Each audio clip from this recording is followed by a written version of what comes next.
game was made by a massive monster. Cult of the Lamb starts off with the base premise of 4 gods in desperate need to execute every lamb for a mysterious reason. Not so mysterious anymore, as right when you get executed, you get a sweet little offer with definitely no consequences in the future. Now, we are epic. Absolutely. And jump right into the base tutorial and smack around some nasty ass cult members. Okay, now this game is epic. Oh, It didn't take long before we meet our very first cult member of our own. join my cult. We swiftly return home and are prompted with the difficult decision of picking a difficulty, something I didn't even think this game had. Because no achievement required a harder difficulty, I opted for plain old hard. My very first follower, Hello. and my very second achievement. Hey. An achievement just for me. For fun, I decided to indoctrinate you guys into my cult, so if you see your name in the cult, don't get too alarmed, and my very first member is you! Before heading out for my first real run, I wanted to gather a few starting materials to make preparations for the future. But now, we're ready to rock and roll. The runs are rather simplistic, and rooms typically have traps and a few simple enemies like these headbutting bats. Cult of the Lamb uses cards in place of items. Tarot card guy. These are rather simplistic and don't have much synergy. There's also a ton of blueprints you can collect too, so you can make a really cool base. Oh, cool. You can find blueprints and stuff. Something I didn't end up doing despite collecting everything. Who's that? Each biome has one of the gods ruling over it, and the runs are structured so you face one boss at the very end of each run. Okay, that was easy. Gotcha, he's a mini boss. Oh, I can have him myself. Do 3 runs of mini boss slaying, and then the 4th run you'll encounter the real boss. When I got back from my first run, I came back to a divine inspiration. These are used for what looks like a massive skill tree, though rather than skills, they're more like cult upgrades. Still following a tutorial at this point, we're instructed to build a temple too. This is the single most important building you'll build, as you basically get every upgrade for your runs and get many passive buffs for your cult too. I ran right back in the main game mode, if you can even call it that, because managing your cult is honestly my favorite part. Inevitably, I make it to this cretinous spider who eats followers. That is until you buy them, of course. This run led me to get 2 new followers. My man, or woman, Destroyer 3729, and Play HFR, who gave me a fat achievement. Still trying to finish the early tutorial, we unlocked the ability to use and unlock rituals. These can be used to make your cult happy, but before that, we need the bones of our enemies to even do the first one. Yes. Oh.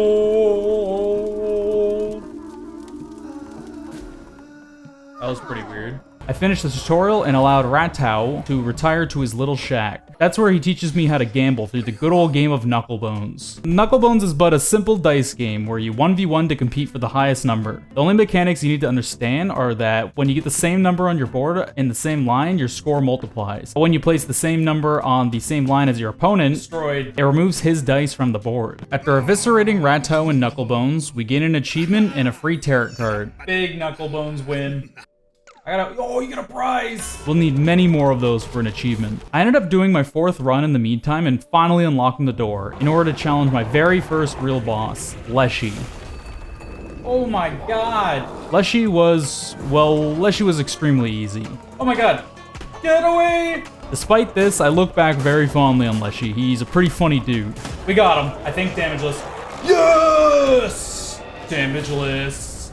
Easy peasy. When you slaughter a god, you gain their eyes for use for very useful permanent upgrades and runs. After beating Leshy, another cool area opens called Pilgrim's Passage. This is where you fish, and you'll definitely want to be fishing because it makes you by far the most money in this game. Also, there's this lighthouse with its keeper inside, whom desperately needs fuel to power it up. Don't got enough to fuel it yet, but I'll be back. I went back to the runs, and in order to access the new areas, you need a certain amount of followers, which I didn't have, so I went back into Darkwed, which apparently amped up the difficulty of the area. Oh, they get stronger. This actually led to my very first death, I died for the first time. and further led me to one of my followers to rebel, No. which was the perfect time to test out my new sacrifice religion. Oh, I'm so sorry. But it must be done. Say goodbye. Oh my god! Oh my god. You went to a good cause. You got me an achievement. Don't worry about it. Here. After getting a 2-in-1 special, I get to unlock the second biome, Anura. Yes. And get to check the area out. The gods quickly show up to make some nasty threats and attempt for me to bow. Obviously I'm the MC, so I'm gonna refuse that offer and take him out later. This biome unlocks relics, another item to give more depth to your run. These can best be described as spells that get recharged through kills. Shout out to Epic Duck for being my 10th follower, thanks for the achievement. I then also cooked up the follower I sacrificed earlier for another. I ended up also unlocking the Spore Grotto, another place with shops that'll help me fill out my tarot card collection. The leader of the Spore Grotto, Sozo, also teaches me how to brainwash my cult using shrooms, which is super handy. Confusion has been ensued. Now that we unlocked relics, we need to also start collecting these two, and I randomly found one while fishing. Getting closer and closer to unlocking the door towards the second boss, Haket makes an early appearance. Turns out he's still really pissed off at me for not bowing down, and in sheer pettiness, he commits famine to my cult. Hey! Eventually, through enough mini-quests, I get my last piece of my first completed talisman. Oh! Thank you. These can be used to purchase different fleeces, which each have a game-changing effect on your runs. The final run in Anura, and Haket seems to be real confident that I won't be able to take him down. Well, at the very least, nobody past Leshy was easy to get done damageless, so there's that. Frog! Why's he gotta be a frog? I'll be honest, it isn't really the bosses themselves that are hard in this game, it's the endless amount of ads that spawn during the fights. Yes! Okay. Not damageless, but we'll come back. Don't worry. After defeating Haket, we are actually greeted with another great challenger in Knucklebones, Blinky the Snake. Even though this is a game of RNG, I end up rolling every NPC I challenge in one try, which I thought was kind of funny. It was also around the time I finally had extra fuel to spare for the lighthouse, so I went and did that too. The third area, Anchor Deep, was next. My favorite biome, at least visually, because the enemies were pretty annoying. Once again, introduced really early, was the boss of this area, Calamar, and like always, they're really annoying. Calamari? Oh, okay, he's a giant squid or something. Infecting one of my cult members with an illness. No! Leave Rando alone. You jerk. In fact, he does this again one run later, but with half of the entire cult this time. Oh my god, stop! No, everyone? Now I'm fuming! I immediately made it my first priority to clear this biome ASAP, so I can take down this prick of a god. And well, it took me no time at all to get there. This guy was extremely annoying. Oh my... His little jumping ads were just on top of me wherever I went, so it almost felt like I would never get a chance to fight the boss. Got him. Jeez, that guy's gonna be kind of hard to do damageless.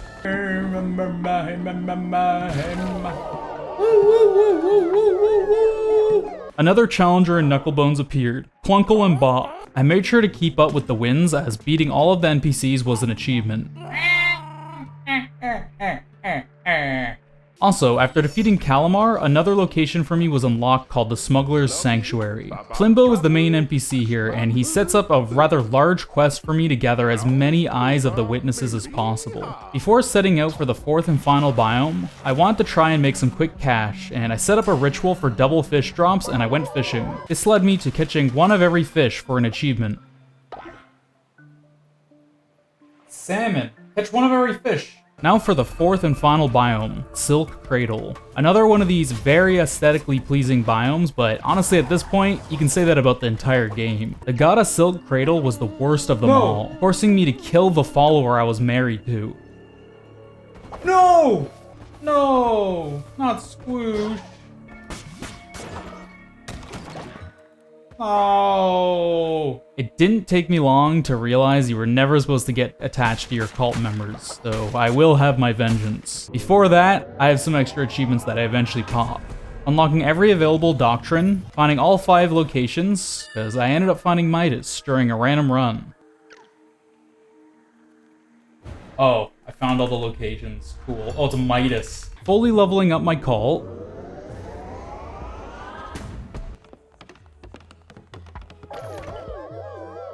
Oh!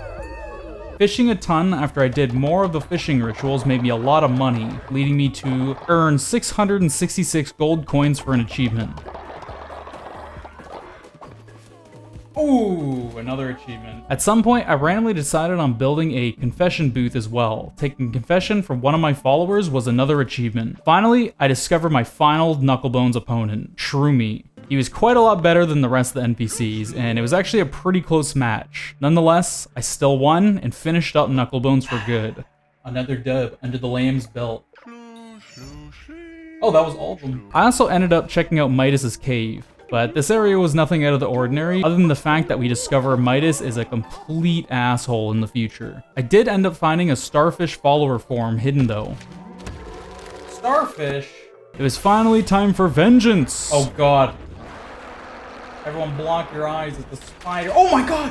He's like all the other bosses. Lots of ads, but other than that, kind of easy peasy lemon squeezy. We have but one final gate, where the one who waits is, he's waiting. But first, I obtain every curse in the skill tree and get my 20th follower. Both quick progression achievements. It'd be a shame to keep him waiting anymore, so let's go see what's up. I guess you could have seen this coming, but he wants the crown back. No. Requiring you to be sacrificed. I wonder what would have happened if you complied, but obviously I didn't. Starting with Bal and his other minion, he's a multi-phase boss, which is really cool. Whoa, whoa. Weirdly enough, these phases were really easy once again. You're done. Ah! Ah! Wow, you were easy. Whoa. This is for my boys. I'm starting to think I should have played this game on the hardest difficulty, but I think difficulty wasn't the point of Cult of the Lamb. Oh! Damn, this is a long boss fight. Your eyes are busted. What, that was it? I don't think he's very hard.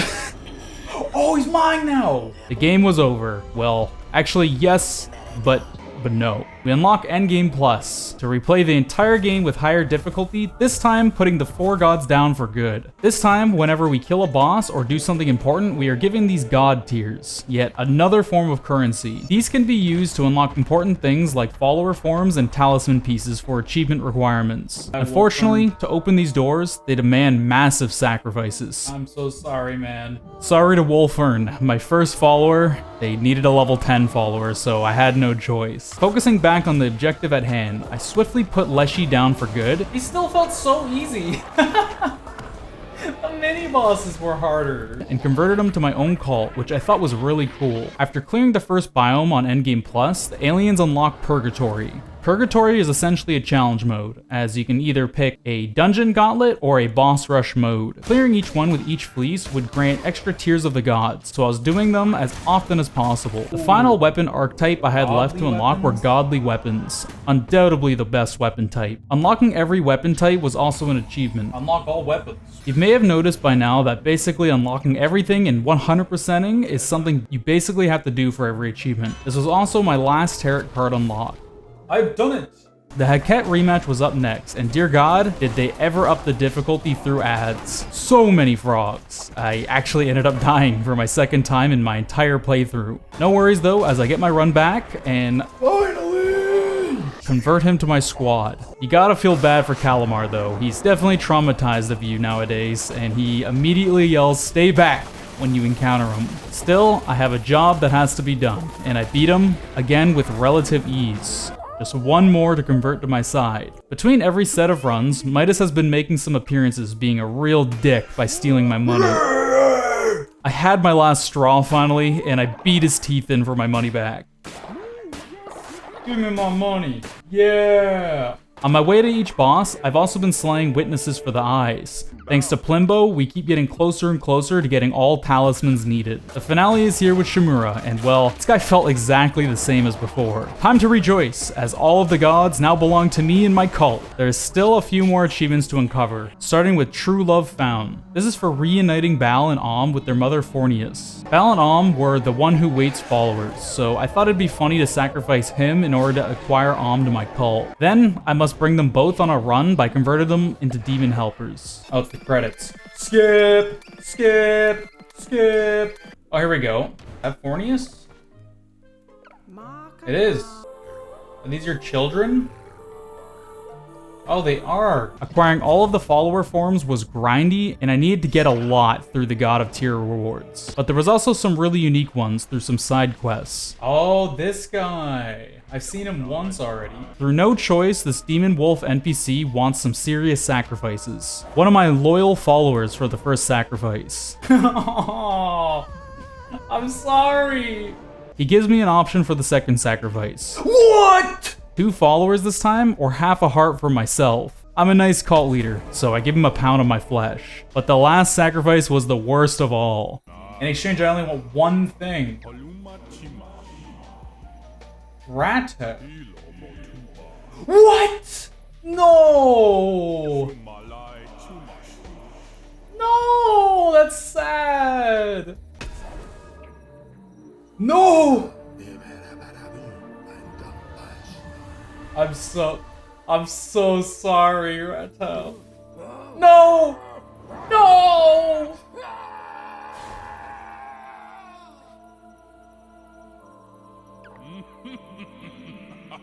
He's evil, man. Oh, right, it's the follower form. I hadn't forgot all 3 damageless achievements I was missing either. And there was a very overpowered fleece to use for this one. 10 times the damage, but you take any hit and you die. Seems like a pretty good trade-off to me. No, oh, we're okay. This seemed to be a lot more stressful than I originally expected. I decided to start with Shimura for some reason, and that was probably a bad choice. I got hit. Ah. But through enough trial and error, it was quite the cakewalk with the fleece. Got him! Finally! Attempt number 1 to defeat the frog god. Alright, we killed him. But why was that the easiest thing I've ever done in my entire life? And on the second attempt of Calamar, well, just watch his health disappear like a magic trick.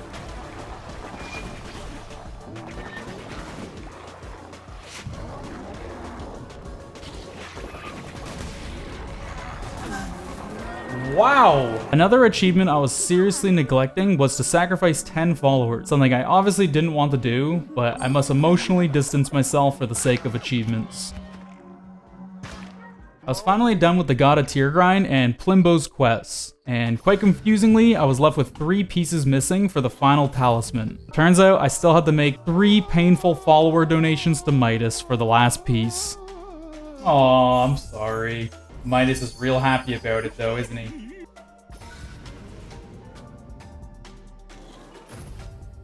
Yay! We have enough pieces! Boom! Every fleece unlocked. I was still missing the achievement for collecting every relic in the game, and of course, the last one is in relation to killing your followers. Oh, I don't want to do it! But the achievement...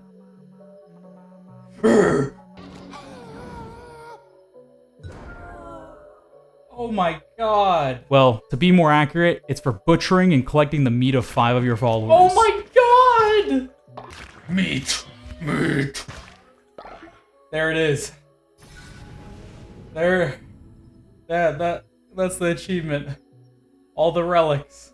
One final achievement before being granted godhood. This one is for completing a row in Purgatory, and they get longer and longer as you go. Each spot here is a boss I have to take out with the inclusion of every god in the game, including the one who waits and his companion. For this challenge, I ended up picking the Fleece, which gives me 4 cards right at the start of each run. Relics during these challenges are your best friends, especially this one, as it basically gives you infinite blue hearts. You then stack up these blue hearts, and then pick up the relic that replaces the blue hearts with double the amount of curse hearts. Basically a life hack right there. So then, right when I eventually get to the end of the run, I'm at what I would consider an invincible amount of health, so of course we end up winning the whole damn challenge for that final, juicy achievement. How embarrassing. How embarrassing. I just damage list them.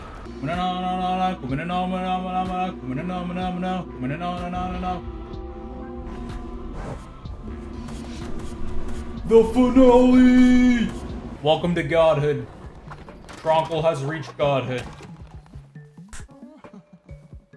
Peace! That's it. Those were all the achievements currently in Cult of the Lamb. Thank you so much for watching, and if you enjoyed, you know what to do. Also, subscribe. It helps more than you think. I just showed off a couple games I picked up during the summer sale, because they seem to be some of the fan favorites, so I'm gonna cover them rather soon. There's so many game releases I want to cover in the upcoming months, and I'm not gonna name them all, but Payday 3 is one that I'm gonna cover as early as humanly possible, as my friend are very, very hyped for it. That's it for this week. Thanks, and I'll see you in the next one.